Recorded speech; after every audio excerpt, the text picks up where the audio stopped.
Good morning, everyone. It's great to see you here. Can you hear me in the back?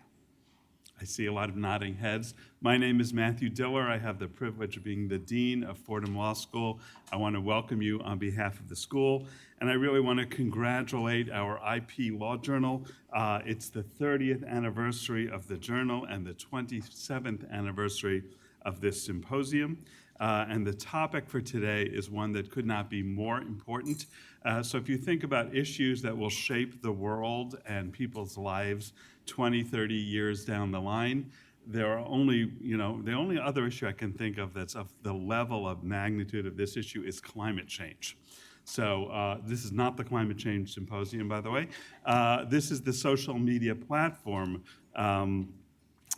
conference. And it doesn't, you have to be hiding on a deserted island for a very long time not to see and understand the ramifications of this issue. Social media is already transforming our economy, our culture, and our political life. And of course, this transformation through social media is at the heart of many of our political disputes. And so it also lies underneath all those headlines about impeachment that we read every day. But you don't have to just read the impeachment headlines and extrapolate back. Every day brings new action as we try and struggle with this transformation. So just in today's New York Times, you see the piece about the European High Court of Justice ruling that says any member state in a defamation case can order material taken down from the internet on a global scale, or you see the headlines about the anxiety over Facebook's new encryption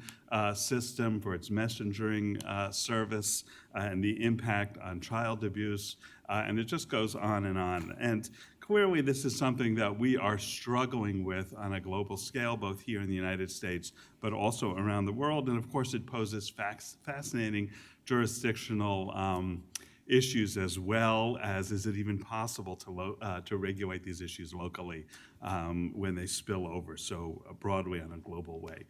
So I, as the dean, I have the privilege of posing all these questions and challenges and then leaving it to our superb panelists and speakers to answer them. So that's precisely what I'm going to do. And let me tell you how we are going to proceed. We have three panels today. The first is Copyright Regimes and Automated Content Moderation, which will examine how differing copyright liability frameworks create different incentives for platform behavior, with the potential to position social media companies as either gatekeepers or pathways to infringement. Next, we will take up the issue, which is entitled in the panel, Human Dignity, Agency, and Algorithmic Bias. And this panel will explore the tension between biases and civil rights in algorithmic modeling used in social media content moderation, looking at its impact on the housing and employment markets, political participation, and free speech. So this is obviously also an issue that's of central importance. And finally, we'll bring it together, looking at a more macro level of platform governance. And this panel will focus on different governance models, determining whether there is a more effective model to address content distribution on social media platforms. And we'll also consider the principles of the First Amendment and free expression. So those are a lot of big picture questions, but it is, of course, the exact right time to be focused on these questions, because how we think about these issues and problems, how we wrestle with them and work them through, will indeed shape our future, not just here in the United States, but on a global scale. And we have a fantastic group of speakers here to address these issues and focus on them. And I'm very, very grateful to the IPLJ for assembling such a superb group. I particularly want to thank Sarah Fabian, who's the Symposium editor. Thank you, Sarah. And the IPLJ board for organizing this event. I want to thank Hannah Feldman, the IPLJ editor-in-chief. I want to thank all of our moderators and panelists, and also Professors Olivier Sylvain, Ron Lezebnik, and Abner Green for their support and wisdom in supporting the journal in putting together today's program. I want to note the participation and welcome Professor Pamela Samuelson, who is our Bacon-Kilkenny Distinguished Visiting Professor with us for the semester from Berkeley, and who seems to be speaking in front of some group of students, faculty, public, virtually every day. So thank you for your generosity. At this point, I want to introduce Hannah Feldman. Thank you all. Thanks.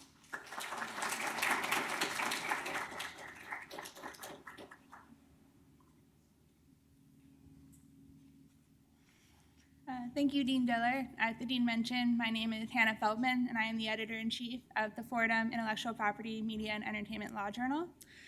I am delighted to welcome you all to the 27th Annual Symposium, focusing on a topic, as the Dean mentioned, that couldn't be more timely, as social media platforms have come under increasing scrutiny for their practices, both in the U.S. and abroad.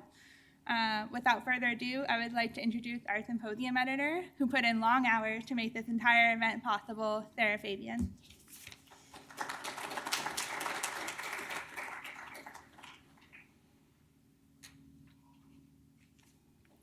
Thank you, Hannah, and thank you everybody for coming today. It is with great pleasure that I introduce Ron Lezebnik, Clinical Associate Professor of Law at Fordham Law School. Professor Lezebnik will be moderating the Copyright Regimes and Automated Content Moderation panel. And with that, I'd like to invite our speakers up to the stage.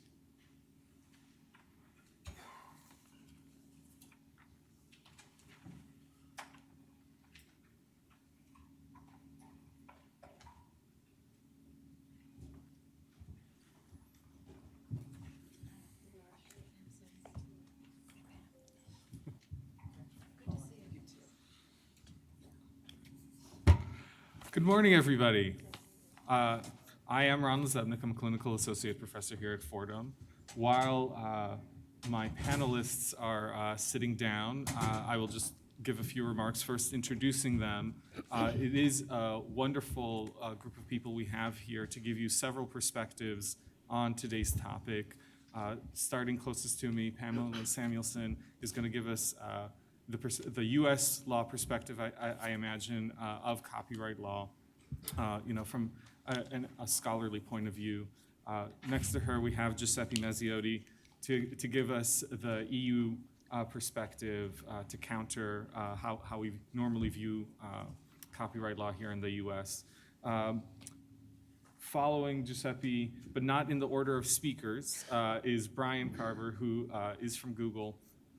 We also have Nora Shourie from Dailymotion, and Nora, I apologize if I butchered that last name. I try. And finally, we have Jenny Pariser from the Motion Picture Association of America to give us the perspective of rights holders on this. So we should have a wide variety of views to discuss this topic. Copyright regimes as a whole are hopefully usually the same when we look across the world. Copyright as a body of law is very old. We have chosen long ago to recognize that although it is territorial in nature, that the copyright law of the US is only the copyright law of the US, that copyright and the works that it is meant to protect easily crosses borders, and therefore countries are supposed to work together. We have several international treaties that go to that end, far older than the internet itself. But the internet did create new problems for these regimes that are supposed to work together. Here in the US, we incentivize the growth of the internet first by the Communications Decency Act, which allowed certain immunities for all internet service providers, and then to further promote growth and to recognize that online service providers needed certain protections, we came up with a portion of the Digital Millennium Copyright Act that was focused on creating safe harbors for US companies to act as content hosts. Incidentally, the Digital Millennium Copyright Act is also the same act that introduced the US to some of those international treaties I mentioned earlier. it may have taken us until the 90s to sign on to them, but we are fully on board now in recognizing the copyrights of other countries. Most recently, just this year, the EU took a step in the regulation of what it means to violate copyright law online and what are the responsibilities of hosts.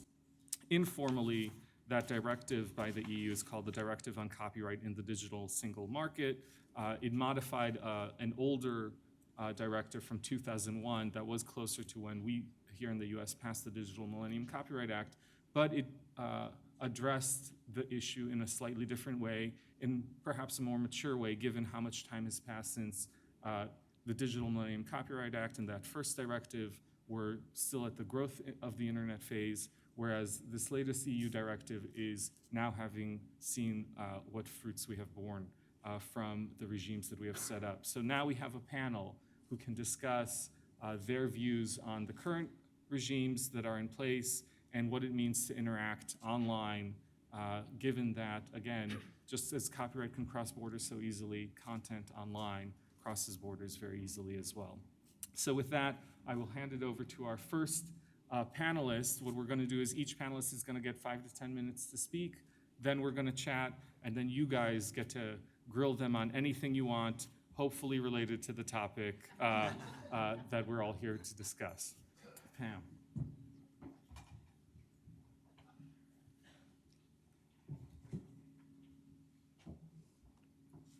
Hi.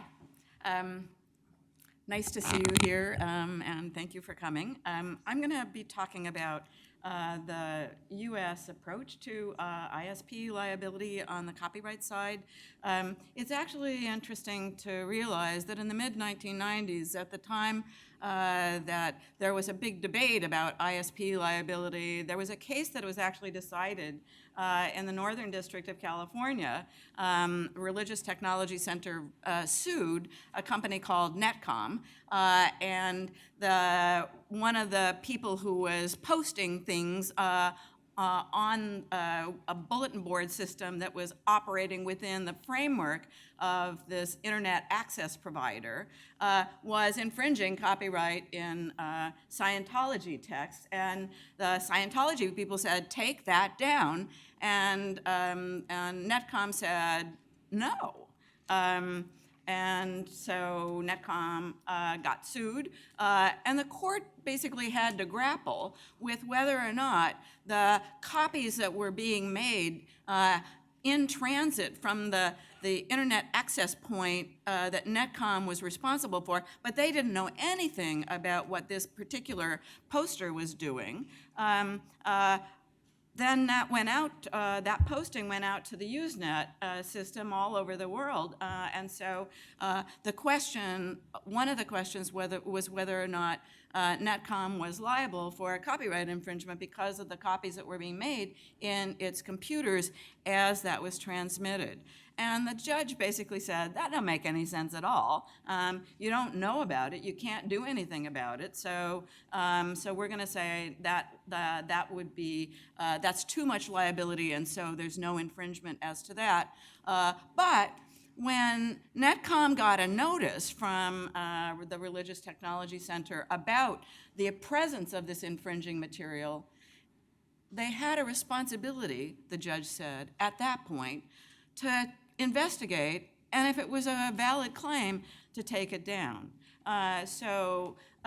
Right at the time that there was this debate in Congress about what to do about ISP liability, you had this one decision by one district court judge, and all of a sudden it became the framework for how to think about ISP liability in U.S. copyright law. So the first part of the ruling about the copies being made in transit was codified in Section 512A. So internet access providers are not liable for copyright infringement. They don't even have a notice and takedown responsibility, at least in the statute, because the presumption is that the copies are just being made automatically, and there's no kind of volitional copying being done by somebody that should be responsible for it. And then once you find out that there's infringing material, you have a responsibility to take it down. If it's, after investigating, it seems like a good one, was codified in Section 512C. Now, one of the other issues that was of concern to the ISPs was actually that they cache a lot of material, right? So to make it faster to serve to people who use their service, they cache a lot of copyrighted content, and so there's a notice and takedown regime for caching in Section 512B, and early days of search engines, but nevertheless, information locating tools such as search engines also have a safe harbor from liability, but a responsibility to take things down when they find out about infringement. So that's codified in Section 512D. So this was a compromise. A lot of people weren't happy with the compromise at the time, but it was the compromise that basically was able to get through Congress. So one of the things that we're seeing today is a kind of reopening of whether or not this particular way of protecting ISPs from liability is actually the right regime or not. So it's fair to say that the entertainment industry would have preferred for ISPs to be strictly liable for all copyright infringement, or at least have a lot more responsibility, but Congress wasn't persuaded to do that at the time in 1998 when they passed the DMCA. There is a study underway by the U.S. Copyright Office about what to do and whether to recommend changes. That study actually was initiated in 2015, 4 years ago, and they still haven't issued a report, and I'm sure that they're kind of going, oh God, what do we do now? So it's, I think, fair to say that the DMCA safe harbors from liability in 1998 was kind of like, oh, everybody's so optimistic about the internet. Internet's so great, it's a freedom, and you know, so exciting, and lots of things to see and so forth. And shall I say, the bloom is off that rose, so that not only for copyright, but also for liability for hate speech and other kinds of bad things that you see out in the internet, there's kind of a revisiting of what the liability rules ought to be. So the first of the big realignments is, as you will hear very shortly, this digital single market initiative in Europe, and whether the Copyright Office will recommend changes of that sort in the U.S. I have some doubts about that, or even if they do, whether they will, whether Congress will pass it. And I thought it would be actually helpful to review one of the empirical studies that actually has been done that's relevant to all of this. This report is called Notice and Takedown in Everyday Practice, and it's available on the internet. And what happened is that a group of researchers at Berkeley and at Columbia University conducted a series of qualitative interviews with people who are working at ISPs, as well as other people in that kind of ecosystem, to try to find out what's actually going on. So part of what they decided to do with this was to sort of lump ISPs into three categories. So most of the ISPs out there in the world are what they call DMCA classic OSPs. That's like, I run a blog and I have a site and I do this and I do that, and sometimes people send me takedown notices, but I do what's envisioned in the DMCA. I take a look at it, I make a decision, and then I take it down, or I decide I don't think it should be taken down. And that's what most of the ISPs actually do. So they operate within that framework. There are another cluster of ISPs in the U.S.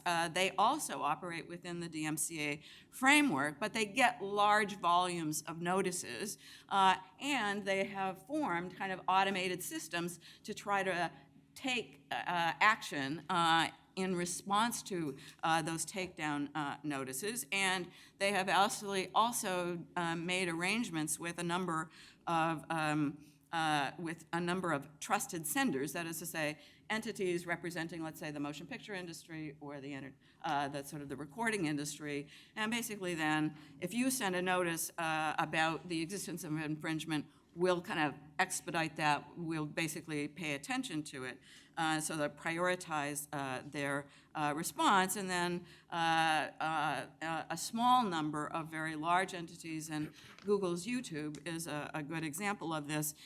They get huge volumes of notices, and they actually often use filtering systems to try to stop the upload of infringing materials, and sometimes they have stay-down technologies as well. So there are 3 different types of ISPs then in the United States, and one of the things that this study really concludes is for at least the DMCA Classic, they live or die by the DMCA safe harbors. And one of the things that's going to be on Congress's agenda is whether or not the concerns that really are mostly about the sort of the DMCA Auto and the DMCA Plus, they're already taking voluntarily more steps to protect, but the sort of little guys are feeling at risk if the rules get changed. So that's, I think, a good place to stop and say, I think the political environment in the United States is different than the political environment in the EU, and so with that, I turn the podium over to my colleague.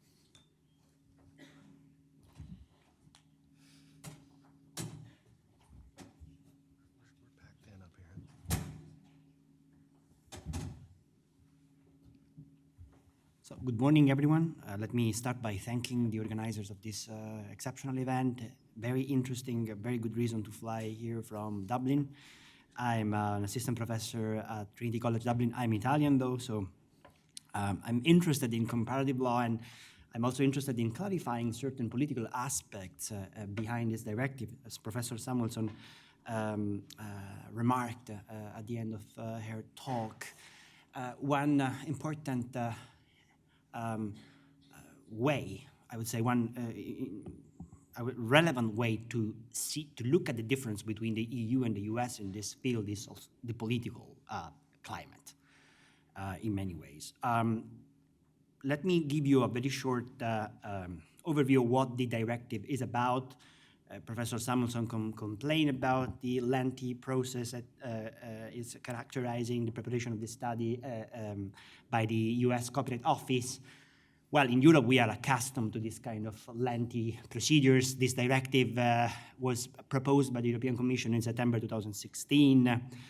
And after a very difficult and very controversial process that involved the 2 lawmakers of the EU, which are on one hand the European Parliament, which is democratically elected, that represents proportionately all the member states of the EU, all the citizens of the EU, on one hand. On the other hand, we have the EU Council, that is basically an intergovernmental institution that has the same kind of power to approve the same text. So the directive can be approved when both lawmakers approve the same text. And obviously, when there are divergences, there are several amendments. The Commission proposal was amended significantly. Obviously, it takes time for the 2 lawmakers to approve the same text, you can imagine. We do have political groups in the EU, even though there is a huge diversity within the same group. So when we talk about social democrats in Europe, sometimes the Social Democrats from Scandinavia do not have the same political agenda that Social Democrats from Greece and Italy have. So you have to consider the intergovernmental nature of the EU, the multinational character of the EU, and the fact that unfortunately we don't have yet genuinely European and united political groups. So the directive was eventually approved in April 2019, so almost 3 years, 2 years and a half after the proposal of the Commission. It was very controversial to such an extent it was approved, at least on the intergovernmental front, through a qualified majority vote with a significant dissent of important, also in terms of size of their markets, states such as Italy, they probably would vote differently now with the new government. Poland, that also appealed before the Court of Justice of the EU, Article 17 in particular. It's this state that not only dissented from the approval of this directive, but also is challenging one provision, the provision that is at stake today, before the Court of Justice, and Netherlands, Finland, Sweden, and Luxembourg. The directive has a deadline for the implementation of its provision that I'm going to briefly present, which is 2 years from June 6, 2019. That is the day the directive came into force formally. It's a very lengthy piece of legislation. So today we have just time to discuss the issue of liability. This incorporated in Article 17. This Article 17 for 2 years and a half before the adoption was another article, Article 13. So if you find articles about Article 13, it's the same article, just modified and significantly amended. The directive is important because it addresses several issues in copyright. You have to consider that when the EU makes an effort of this kind in a directive that is entitled Copyright in the Digital Single Market, it takes the opportunity to modify and to modernize as many things as possible, starting by copyright exceptions that we don't have fair use in Europe. Even in the most liberal copyright systems in the EU, we don't have such a flexible rule. So every time we spot a difficulty of the copyright system in accommodating certain users, we have to amend the system of exceptions for 28 and now possibly 27 states. So the controversy, much of the controversy concerned two articles, this new 2-year exclusive right in online users of press publications that is granted to newspaper publishers. We could hold a panel discussion just on it. I will skip it. And it's Article 17, which is very much a revision, or according to some commentators, a clarification, this is very much part of the debate, of the regime of liability of social media platforms that the directive in the European lexicon defines as content sharing services. So what is Article 17 about? It's an extremely lengthy and complex provision. In my view, but it's such a rather objective thing, it's part of a pre-existing broader strategy that aims at regulating activities occurring on online platforms. I recently wrote an article that will be published as a working paper by NYU in the next few days, in which I try to explain that this regulation is a sort of extension of broadcasting regulations to online actors. You have to consider that Europe is very much into regulating, much more than the US. So regulation is a much more important thing, also because we have much less dynamic courts in this respect. It's not, you have to consider that just 2 countries in the EU were common law jurisdictions. Many things are addressed through regulation. So you are certainly familiar with the general data protection regulation that to a certain extent is a form of platform regulation for the protection of personal data of people using social media. But we also have a significant revision of the Audiovisual Media Services Directive. What is that?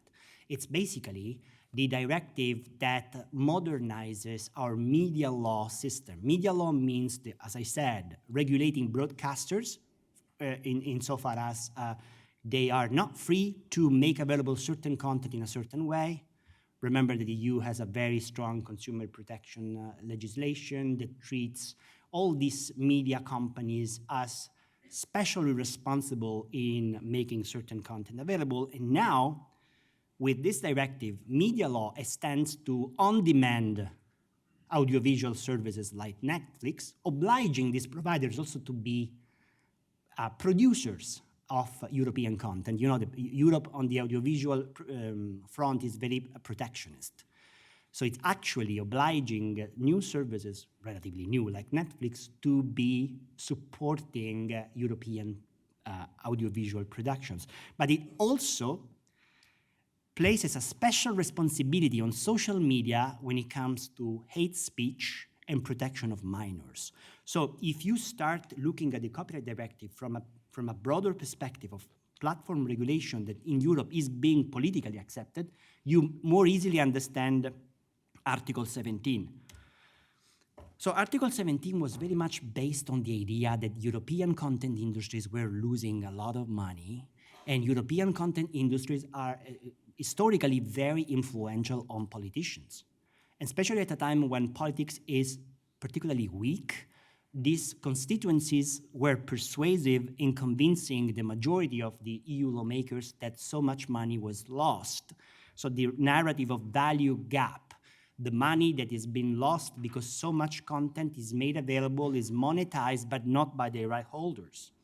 And this has to do also with an issue concerning the impoverishment of the creative sector, the fact that revenues declined, the fact that according to the right holders that were so successful in persuading the EU lawmakers, the old social media landscape brought the value of professional content down.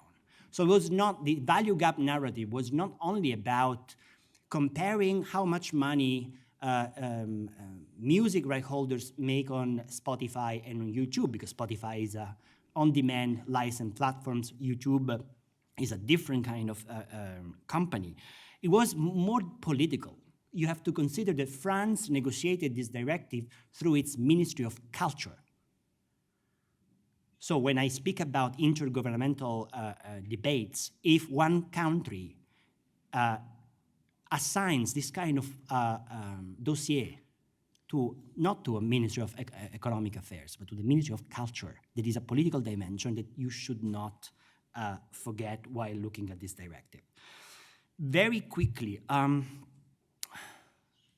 what is changed? What is being changed? First of all, you have to consider Article 17 as a set of instructions to be given to member states, each of which will have to transpose this article into its own legislation. Article 17 says, simplifying a lot the previous legislative framework, that social media directly make content available to the public. So what this article says, it creates an equation between what social media do through the uploads of their users and what other platforms do, for instance, Spotify, Netflix, that offer their content in a interactive way. So this is a way to clarify the scope of the right of communication to the public, the right of making content available. This is something that here in a discussion in the US should actually raise the issue of whether or not your legislation in the US is really compliant with the 1996 WIPO Copyright Treaty. You still have a right of public performance. This debate probably wouldn't exist, wouldn't develop the way we are developing it today without judgments like Google versus Perfect 10. You had a completely different approach to this. You consciously reached also through your courts a different balance that the Europeans are very critical about, because in our system we have a right of making content available that is potentially ubiquitous. It covers all forms of communication. In Europe, for us, at least for our courts, a case like Aereo would be unthinkable, because for us there would be no doubt about the inclusion of that kind of form of making available within the scope of this right. So in trying to understand this directive, try to think also that we have also a different structure of rights. Otherwise you think that Europeans are crazy. and I'm trying to explain to you that they are not entirely. Even though they are politically very biased, of course, these platforms are all American platforms, and there is also a sort of discontent that is, as Professor Samuelson remarked, mainly political.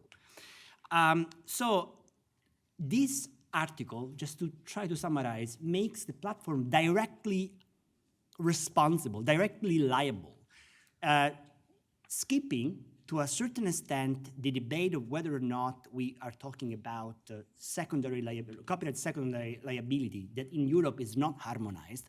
So in amending the proposal of the European Commission, the lawmakers of the EU decided to simplify and to say, okay, even though it's the users of the social media that make concretely content available, the social media in making huge profits over this activity should be legally considered as making that content available by themselves, as if they use the users as content providers.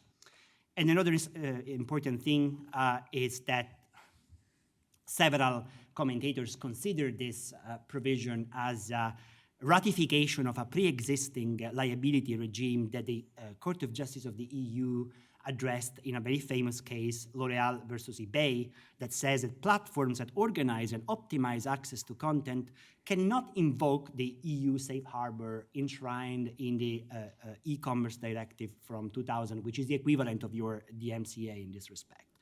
So here, just to conclude, there is an attempt of the EU to protect legacy content industries. Now, I studied the YouTube platform in depth last year for a project that I undertook at NYU, and Brian was other lawyers at Google, YouTube were very helpful in explaining me how the platform works.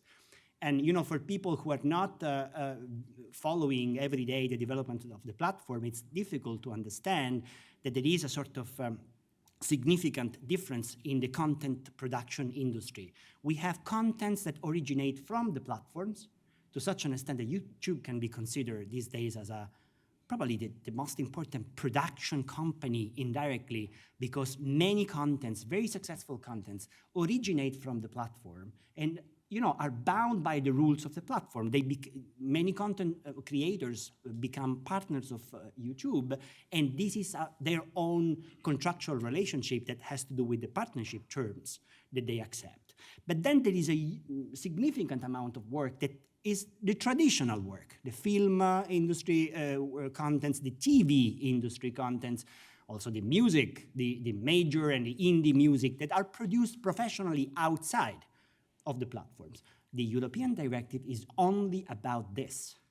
So the European Directive says we are very happy that there is this kind of change in the industry. We are very happy, I think, that there is this kind of different channel through which new content is made available. We are not happy at all about the fact that our traditional content industries are being deprived of the power to monetize and control our content. So just to mention the issue that will be discussed today, there is a mandate now for these social media platforms that are big enough, for-profit platforms, so excluding Wikipedia and other platforms, other networks, to use content identification technologies in order to distinguish what originates from the platform and is fully licensed and what is not instead. Obviously, raising issues also on particular uses like parodies. Here there is a redress mechanism that the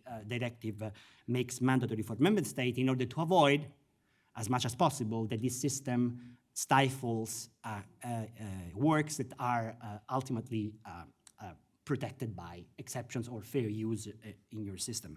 So there is a mitigation of liability attempt in the directive.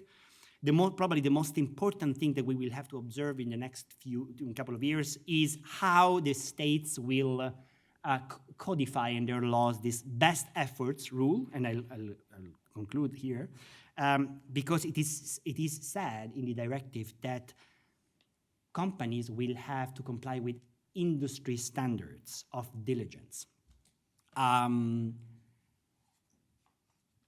For music and audiovisual works, it's easy enough to rely on audible magic technology or YouTube Content ID. For photos, there is no standard. So I'll leave it here in order to start the debate with others. Thank you. Thank you. So Jennifer, you don't have to get up if you don't want to, since you don't have slides. I don't have slides. Okay. Okay, I'll sit. I will. Easier for me. All right. Are we on here? I think so. Yeah. Just if you go a little closer to it, you'll hear. Good. So we have a lot of issues swirling around here. I'm going to try to make it a little bit more concrete for everybody. So on the content side of this debate, our goal in all of this is notice sending effectiveness, not efficiency. By effectiveness, what I mean is we would like to reduce the overall amount of copyrighted content online that is unauthorized, what we call piracy. Looking just at the Google Transparency Report, which is really just a measure of Google's own receipt of notices for content that has been made available through its platform, they have to date received, I think, something like 4 trillion notices. They get, last in 2018, it was 3.8 billion. They receive about 2 million notices a day. This is, of course, from all copyright holders, not just my industry, which is the motion picture and television industry. We send hundreds of thousands of notices a day. And I think why is this happening? Why is there this massive tsunami of notices out there? Now, of course, part of it is made possible by automation.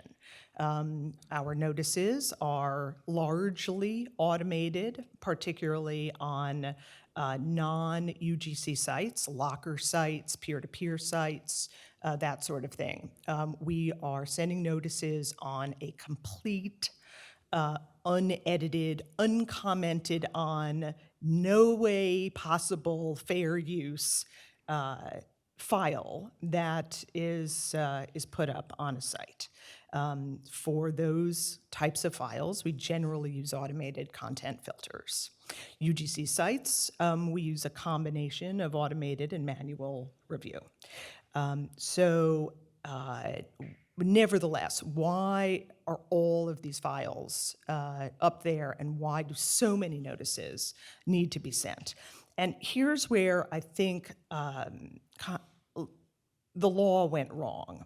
As you heard Professor Samuelson explain, the kind of genesis of the DMCA was this idea that copyright holders and platforms would have this somewhat shared responsibility for content moderation.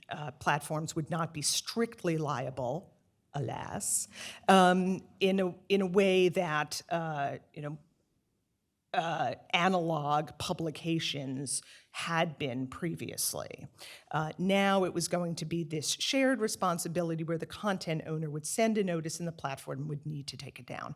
The problem is, what does it mean to say that we are going to send a notice on a piece of content and the platform has to take it down?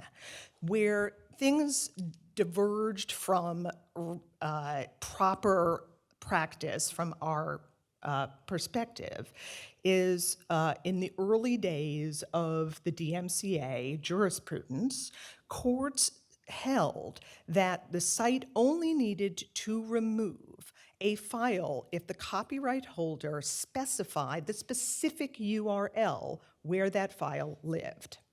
What that means is that if a platform had 10 copies of the same identical work, but it lived at different URLs on that site, the copyright owner had to send 10 different notices. This is where things went sideways for us. To give you an example, we did, in conjunction with this 2015 notice of inquiry that the Copyright Office is doing on Section 512, we did a little bit of homework and compiled some data for the Copyright Office. So my my intel is a little bit aged, but the idea still holds. In 2015, Disney told me that they sent 35,000 notices to a single site for one movie, Avengers Age of Ultron, in a 3-month period. That's nearly 400 notices a day for the same movie to the same site. Therefore, we can never get ahead of the piracy problem because the files just keep multiplying like viruses and cropping up, and every time they do, we have to send a brand new notice. And this is why there's this enormous flood of notices and takedowns. That's bad for a number of reasons.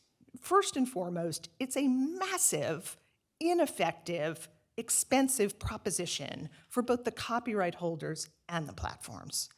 2, we're not getting anywhere with it. We are not being effective. We're maybe getting a little bit more efficient, but all we're doing is creating a system that exists solely for the lifeblood of that particular system. We're not actually combating piracy online. Most importantly, it is overrunning this kind of massive tidal wave of notices, is overrunning all of the small decisions by small copyright holders, by users who have posted fair use. Small platforms cannot live in an ecosystem where everything is automated and every single every single notice takes millions of dollars to get out there. Yes, we concede that there is lots of fair use out there. We would love the system to work in a way that more thoughtful efforts can be made to determine those files. But nobody, not the content holders nor the platforms, are in a position to kind of take a breath and spend a minute looking at a given file because they're being buried under an avalanche of these duplicative notices. So that's all not working the way it should. Just a minute on the study that Professor Samuelson mentioned. That study concluded that some 30% of notices were flawed in some way, largely from smaller content owners, not from the larger players. Happy to say my industry does not send, by and large, flawed notices, nor does music, video games, et cetera. But even if you look just at the study itself, there's a lot of problems in there. Just to give you like a little cautionary note, if you do go read it, of that 30%, some half of the 15% is an identification of notices that have, I will say, technical problems. It's not in the right format. It doesn't properly match the name of the file to the URL, things like that. Ultimately, problems, yes, that make the notice flawed, but not in a way that goes to the heart of a fair use due process kind of analysis. A small number of files, the study authors concluded were possibly subject to fair use, but in my view, their interpretation of fair use was extraordinarily generous and not things that any court has ever decided would constitute fair use, like ringtones, cover ballads, and so forth. So just a little note on that study. Does the EU Copyright Directive hold any promise for us? Probably not. As Professor Samuelson said, different world. You know, if Congress, in enacting the DMCA, had decided to impose more liability, we could be looking at a different world, but we're not really there. And even if you just look in Europe, the Copyright Directive has been massively controversial. Interestingly, the largest complaints about Article 13, which is the kind of heart of the matter, the provision that says that platforms are now going to be liable for infringing content on their site, no more, effectively no more, free safe harbor until you get a notice. Of course, that provision is massively disliked by platforms, but even content holders don't really like it because of its lack of specificity. The earlier version of the directive specifically said platforms had to filter. That language came out. Now it just says there's liability and you guys figure out what you're going to do with that, which probably amounts to a world where everybody moves to a YouTube-like content ID program, which, if you're not deeply steeped in it, seems like a great idea, but for a lot of content owners is actually not a terribly successful program. Basically, you don't take things down in the context of YouTube's Content ID. It's a monetization program, which kind of sort of works for big players who have lots of files, not so much for little ones, and it's not even available to every content holder. A lot of the small players aren't even invited to use the Content ID system. So how will that all work in Europe? Nobody's really quite sure. It's a bit of a mess. Everybody's got complaints about it, and it remains to be seen how it all shakes out. So we have problems. There are potentially some solutions that can help here a little bit. I would love to see a sort of global or at least domestic system where every content owner and every platform got together to agree at least on the format of notices. We don't even have that now. So there are things that can help a bit. But again, I think all that would really accomplish is making notice sending more efficient, not necessarily more effective. For that, we are going to need some changes in the legal regime, but that's a different panel. Nora. Good morning, everybody. How are you guys? Thanks for being here so early to tackle what's not a really light topic for the morning. My name is Nora Schwery. I am Senior Legal Counsel at Dailymotion. For those of you guys, hopefully everyone knows what Dailymotion is, but for those of you guys that don't know, the very few, Dailymotion is a video hosting website similar to YouTube. We're based in France. We're a French company. So I'm here today to kind of give the perspective of websites like ours, video hosting websites. Jennifer did the copyright holders. So just kind of an opposing view, and to tell you a little bit about how we see it from our perspective and what we do ourselves to be compliant on the law. And I'm going to focus on Article 17, and I'll give you just a little very small summary because I know it was already discussed, but just to break it down really simple. I was walking over with my brother this morning, and I gave him, he's not a lawyer, he's an engineer, and I gave him a breakdown, so I'm going to give you guys a really basic breakdown. And Ron, you can correct me if I make any mistakes later on. And I'll just say that any opinions that I give today are my own and not Dailymotion's.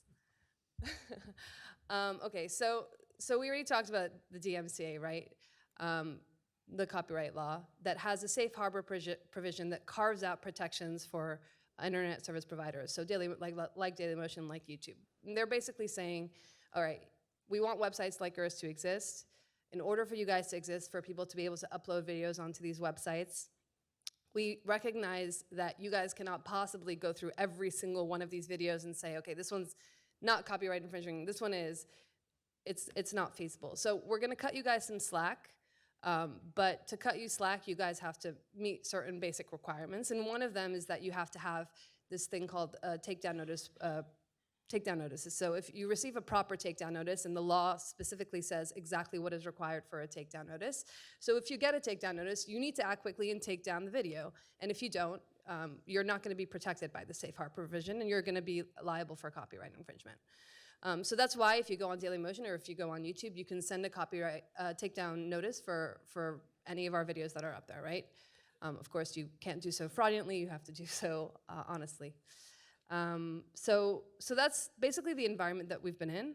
And the law specifically states that we don't have a duty to monitor, right?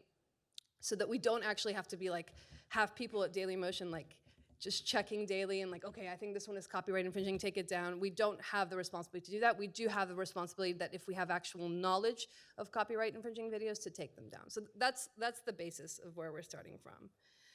What's happened in Europe, which has been discussed, is that the European directive just was passed in June. And there's this very controversial article in it called Article 17. It's one of the articles, right? And Article 17 kind of limits this safe harbor provision, this only duty to act when we basically have knowledge and get a takedown notice. So it's just a directive, which means each member state of the EU has to pass their own law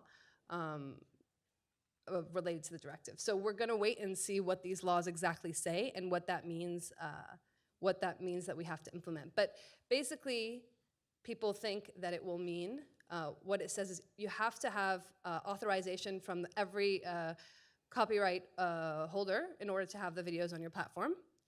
And if you don't, you have to make best efforts to get it. Basically what we've come to think that will likely mean is that we need to have some kind of an upload filter. So when the video gets uploaded onto Dailymotion, some kind of technology is scanning it in order to make sure it's not matching some other fingerprint that someone has put in there to say that this is copyright infringing, and then it gets put up, right? So a lot of people are up in arms about this. Not the Europeans, well, some of the Europeans, but not the French, unfortunately. The French were pushing this forward. It's problematic, but it's good. And I'm going to talk a little bit about the pros and cons of these filtering systems. But it changes a bit what's said in the DMCA. It puts more burden kind of on actors like ours.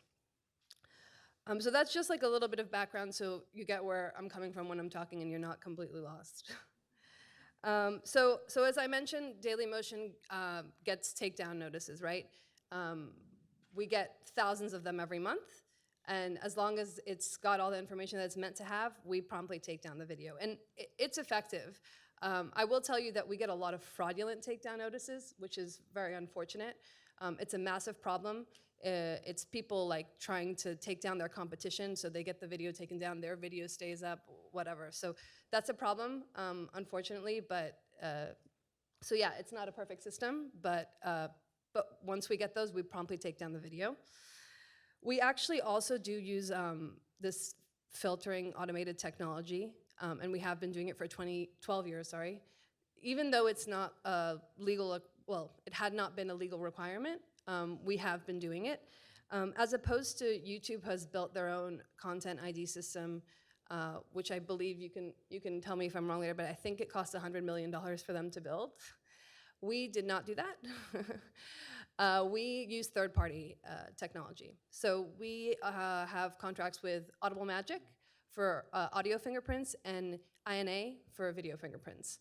And how that essentially works, just to give you guys an idea. So Audible Magic and INA are separate databases, they're separate companies. And people give them their fingerprints. So Sony will go to Audible Magic and say, here are all my songs, add them to the database, and then because we are connected to Audible Magic, they can scan our database and they can find those songs and then they can choose. So it's not only to monetize, they can choose to monetize, which means Sony will say, okay, this song, if you find it on Dailymotion, leave it up. I just want to make money off of it, leave it up, I'll get all the advertising revenue from it. So that's one option, but they can also choose to block it. So if they choose to block it, then any video in which that song appears will be taken down off of Dailymotion. And they can also do it on a territory by territory basis. They can choose monetize here, block here. And then INA is essentially the exact same thing except for video fingerprints. So audio versus video, you can identify videos using both types of fingerprints. And the pros of this technology is that actually it is effective. It really is effective. You can find these things pretty quickly, and the technology is pretty advanced so that even if the video is manipulated a little bit, you can still find the video. So if somebody tries to put like, I don't know, like a black dot over the logo on the video or something, or they try to like snip it up a little bit, you can still catch it. So it's really quite effective. And also another benefit is that you can monetize, like as opposed to getting a takedown notice, the video's gone, right? But here you have the option to monetize, so the video stays up and we make money and they make money, so that's a positive. But yeah, definitely there are some cons to be aware of, which is why Article 17 was so controversial and almost didn't make it. It wasn't passed. So just to give you some ideas about why it's controversial and why upload filters are not, what are the cons to them? I'm not saying don't use them, I'm just saying these are the cons. So number one, they're dependent on people actually giving you the fingerprint and saying, this is my fingerprint, right? So if you haven't given someone the fingerprint, or if you've given them the wrong fingerprint or something, then the technology won't work, right? And it's also dependent on people being honest about their rights. So I could say, like, I might have the rights in the US to this video for this year, but next year it could change. And if I haven't updated that, then no one knows that, right? So it's completely dependent on people actually, number one, giving the fingerprints, and number two, updating the rights as appropriate. So that can lead to a lot of mistakes. A real problem is that it is very, very expensive. I don't know for YouTube how much it is expensive, but for us, this technology is like one of the most expensive technologies that we have. It really is. And we're gonna wait and see what happens with the law and if it's gonna mean more expanded use of this technology, but it is very, very, very expensive. So I can see how for like maybe even smaller tech companies, that could potentially be crippling, having to use technology like this. And then the issue of the curtailment of free speech. The technology is not yet smart enough to determine, okay, this video is fair use, leave it up, or this video is parody, leave it up. It's just gonna take it down. This is a news video. So that is also a problem. So how is this gonna affect Dailymotion? How is this Article 17 gonna affect Dailymotion? I mean, again, we're gonna need to wait and see exactly what the law says. If the law says that we have to develop our own internal system like Content ID, that's gonna be problematic because we don't have $100 million lying around to do that. So we're really gonna wait and see. But I mean, we do already use filtering technology, and so I don't know how different it will be. But for other internet service providers who don't, because it hasn't been the law that they've had to yet, that will be a significant change for them. So I'll leave it there. Brian.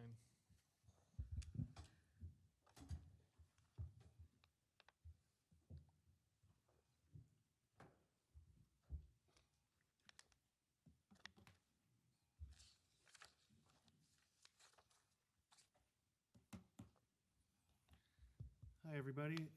I'm Brian Carver, Copyright Counsel at YouTube, and my slides just disappeared on the screen here. Oh, they came back. Okay, and it's flashing in and out, but all right.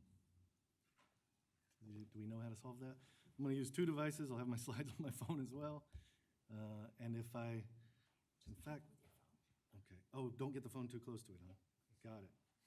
I'm going to set a timer for myself so that we can still have time for questions.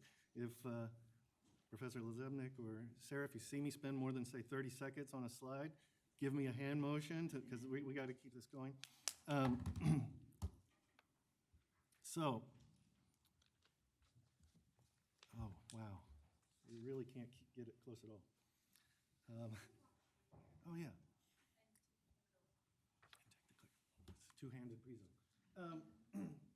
So I don't know if you've had a law professor that gives you a detailed outline at the beginning of the course. I'm going to do that for you. So nice. Two key takeaways from what I want to say. Google produces a range of copyright removal and rights management tools suited to various use cases. And two, sophisticated matching technologies can automate some aspects of this work, but they're always going to require human judgment and management to reach appropriate outcomes. Oh, but see, then I lose the microphone. You know, you can sit over there if you want, and then do it. If I'm gonna, well, yeah, okay, clicker works. So, the most simple use case, you've got a copyright removal request. We have a tool. You can say which product you're interested in removing content from, and make your selection. Suppose it's web search. We've heard something about that earlier today. You'll get that form. And it has the sort of requirements that you might expect from the DMCA. Tell us what content you're concerned about. If you find you're having to do this a lot, there is a trusted content removal program that is for bulk submission. And so folks who do have to submit thousands of these kinds of requests get into that program and have a means of doing a very similar process, but in bulk. Here's that transparency report that you heard mentioned earlier. This is a screenshot I took earlier this week. I'm not aware that we've hit trillions of notices yet. I think the number that she had in mind was that there's been over 4 billion URLs removed from the search index all time. But in terms of notices, a single notice might contain thousands of URLs, so that the notices number is much lower. Managing 2 devices is fun. Okay, so I heard there would be students here. I have a quiz. You thought I was nice because I gave you the outline, but then pop quiz, bam.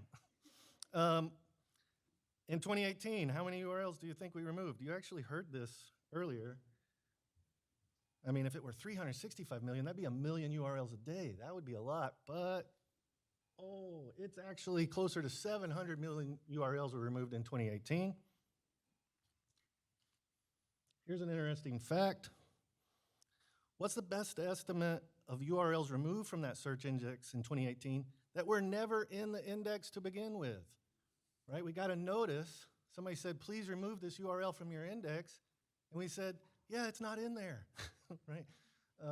How much does that happen? Is that a weird thing that happens like 2% of the time? Is it 1/3 of the time? 3/4 of the time? Nearly all the time? It's actually around 75% of the time we get requests to remove URLs that are not even in the index. That means of those 700 million from 2018, around 515 million of them we never indexed to begin with. If you're interested in how in the world that happens or makes sense, I can explain in the questions. And what's the trend line look like?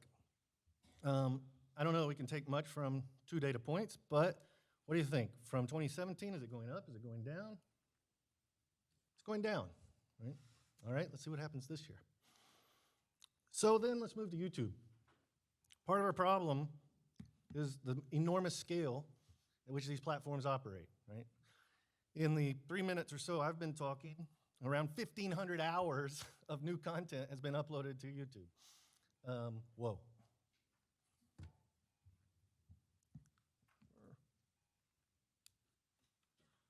So there's a range of rights management tools to deal with the fact that sometimes within that onslaught of content, people will upload things that they're not authorized to upload. I want to try to quickly say something about each of these 4 tools, but boy, that's going to be a challenge in the time presented. First is most basic, right? There's a copyright removal request web form, just like on Google. Just like the TCRP program that I mentioned, there's also a bulk removal program that we call CVP. It gives you a specialized search interface so that if for some crazy reason you wanted to take down all the cat videos on YouTube, you could type in cat, you get these results, right? It has some sophisticated, please don't do that if you have CVP. We love our cat videos, right? It gives you some specialized things like, hey, I'm looking for videos over 10 minutes, I'm looking for videos uploaded today, things that you can't do at youtube.com on that search engine. Mainly, I want to tell you about a tool that launched last June, because I don't think a lot of people know about this yet. We call it the Copyright Match Tool, and it brings the power of Content ID matching, which we'll say more about in a second, to a much broader audience. And the intention is to identify nearly identical re-uploads and then to present those to the copyright owner, or at least to the first uploader, that's all we know, and ask them, what should we do about this re-upload, right? We've found the exact same thing you uploaded earlier, and now we want to know, is this just you on an affiliated channel? Is this your friend that you said you're doing a collaboration with, and you both created the video together and you both uploaded it to your channel? YouTube creators do this a lot. They collab, that's what the kids call it. Collab, right? Or is this, your super fan who, in their enthusiasm, uploaded your stuff and really you would like to get in touch with them and say, hey, don't do that, right? Whatever the situation may be, it gives you an interface that looks like this. And it works based on you being the first person to have uploaded the content. Then we'll show you subsequent re-uploads. It doesn't require, like Content ID, that you upload reference files. It just works on who was first, right? We'll show that person the subsequent uploads of nearly identical content. This is not for short matches. And the options in the top right, let's start on the far right with the little email icon. We find that a lot of creators, they want to start there because it is like that super fan who they really don't want to send a DMCA takedown to. They'd rather just get in touch and say, hey, saw what you did, thanks for your fandom, but cut it out, right? You know, and they can, so many copyright problems get resolved informally this way. But sometimes, right, you do want to fill up your shopping cart with problematic videos and request takedown at the top. So you can do that, and it pre-populates the web form to make it even easier, right, for you to fill out that web form because we already know what videos you're talking about. We know who you are. We can pre-populate some of the channel information, and that's that tool. Look, before we go completely off of that, I have rarely seen any product launch at Google receive such enthusiastic response from the user base. And it's a copyright management tool, right? Like, it's stunning to me that people are so excited about Copyright Match Tool. We get emails, we're like, this is the best thing YouTube's ever done. Like, they are so excited about it, the folks who are using this. And it is, and a lot of thought and time and money went into its development, for sure. So that was the intended result. But when launching a new tool like this that is very powerful, you have to roll it out slowly and carefully because we don't know what the consequences of this are going to be when you start out. And I'm actually stunned sort of myself that in just over a year's time, we've now provided access to this tool to over 1 million channels. And so I think I can confidently say that there's no rights management technology in the world that more people have access to than the Copyright Match tool. And you probably came in here today and had never heard of it, right?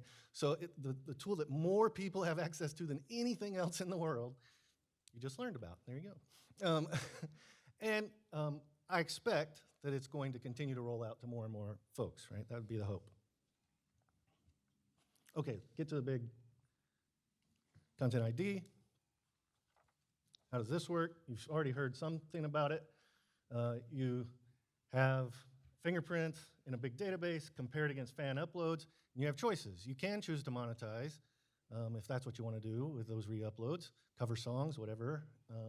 You can just track if you don't want to run ads and get interesting insights, like I had no idea my content was so popular in Singapore, right? Now you want to schedule a tour there, right? Or you can block, right?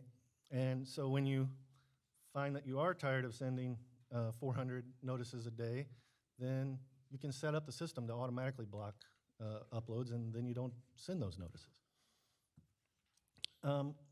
Copyright itself gives copyright owners a bundle of rights, and then when copyright owners go to license those rights, things get very complicated, right? You can infinitely subdivide those rights. You can divide them by geography. There can be co-owners. You can delimit the time, as was mentioned. Maybe I own it. I have the exclusive licensee in Italy for 2018, but then when 2019 rolls around, it's someone else. And Content ID tries to build sort of a mechanism and a system that can reflect all that complexity that the world of copyright produces on its own, at least for complex situations that sophisticated rights holders get themselves in. One other thing that's different here, this panel is about automated content moderation, sort of generally, but in the copyright context.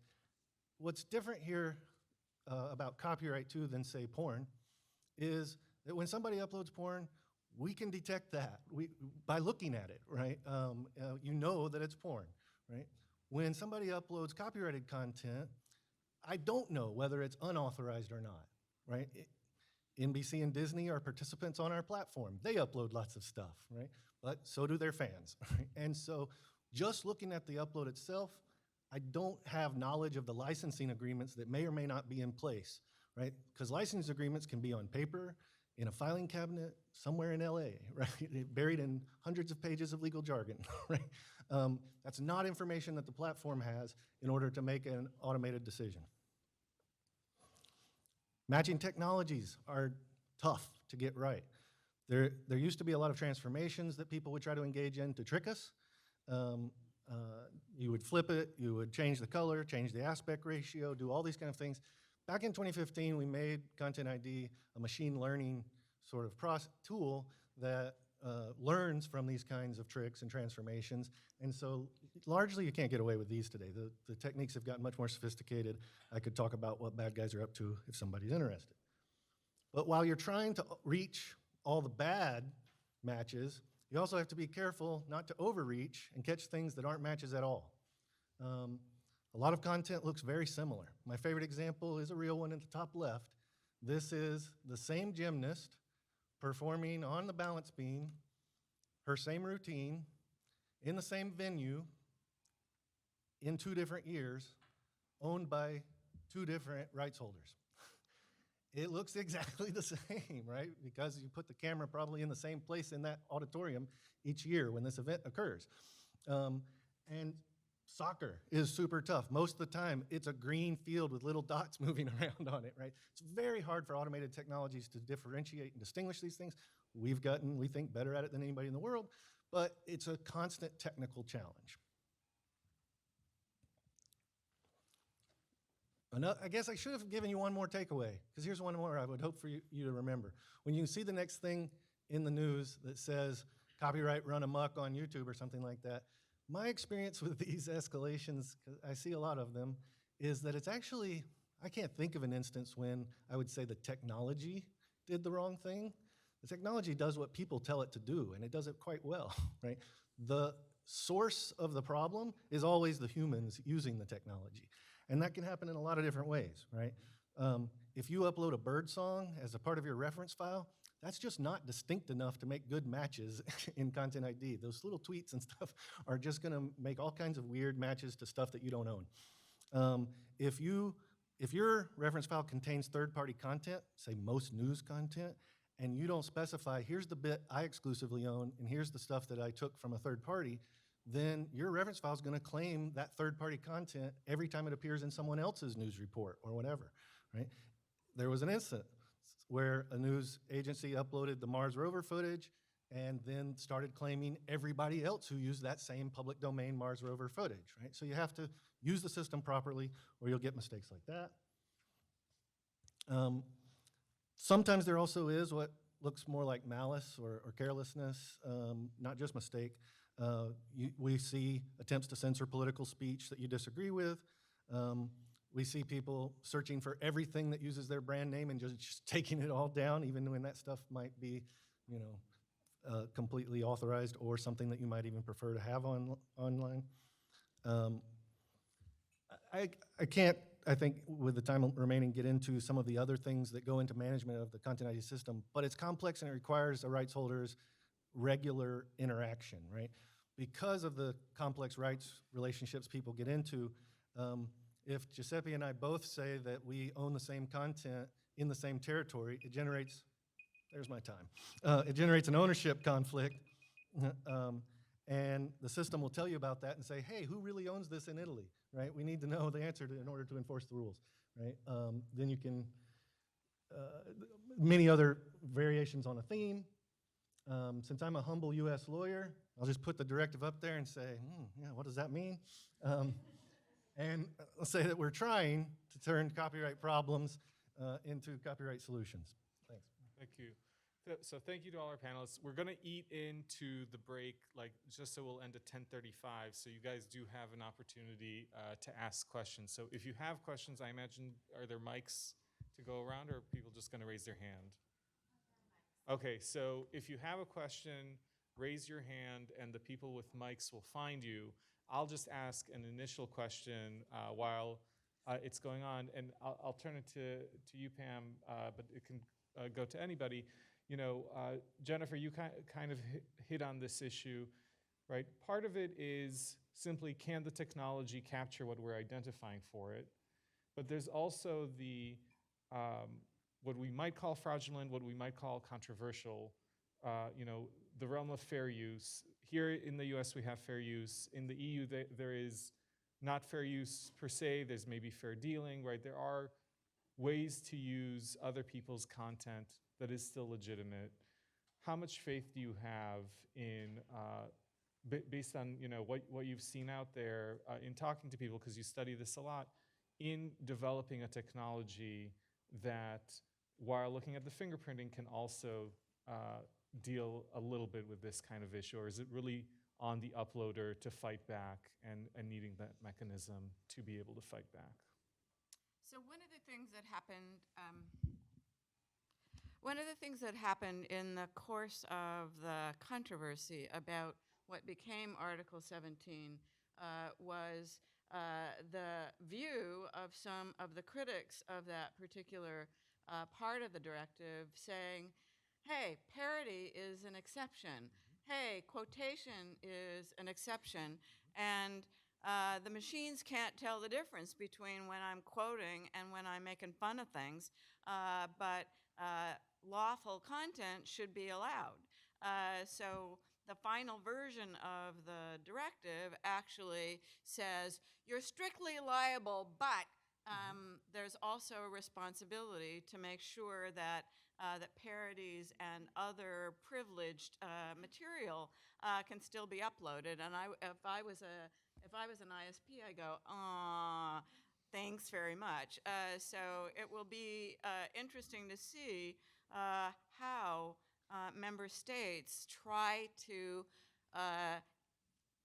put some substance to that particular part of the directive, or whether it's just window dressing, right? So the kind of the cynical view is, oh, they put that in there to pretend that they're going to make parodies available and critical comment and the like, but they don't really mean it. And I think that there are at least some people in member states who are really taking the responsibility seriously and trying to sort of see whether there's some procedure that could be devised that would enable someone, for example, when they're uploading, to say, this is a parody, and so even if there's some match, that it should be allowed to be. So I think people are really thinking hard about how to do that, because there are some free speech and freedom of expression issues that are posed by things like critical commentary, things like parodies, and right now the technology isn't so good at trying to pick up where's a parody and where's a critical comment. All right. So we have our first question over there. Yes. There's the mic. Given the international nature of the internet, say I went to France, which seems, very much in favor of Article 17, and I changed the location setting to the US. So I want to pick up because that's where I'm interested in, whatever. Or a French person does it. And what the platform which would not be liable in the US because it hasn't received a notice to take down, it seems would be liable in France, and you're now accessing it in a different jurisdiction with a different law. All right. So how do you accommodate that? It used to be relatively easy in the physical world, but we're no longer in that world. So how are you going to take care of that?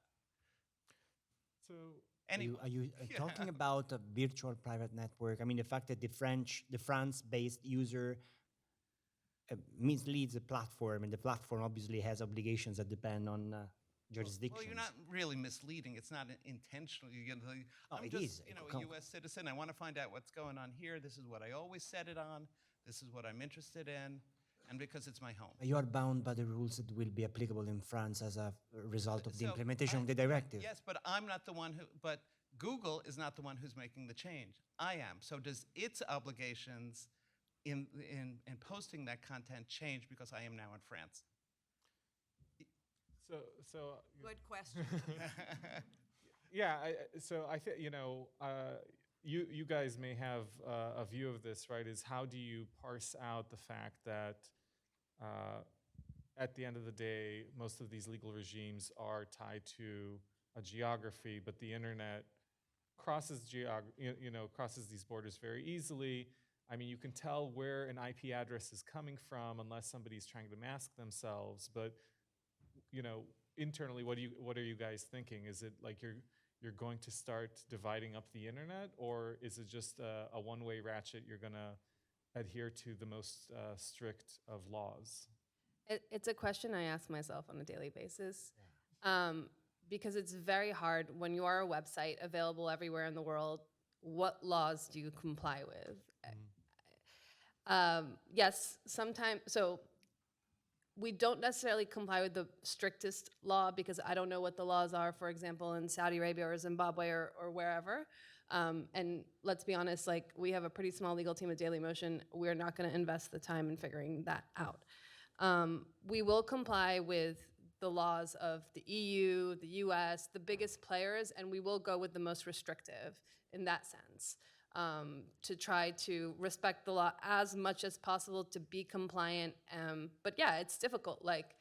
And you have to, again, take into consideration like a bigger company versus a smaller company. Like having different implementations depending on the territory in which you access our service is not an easy thing to do.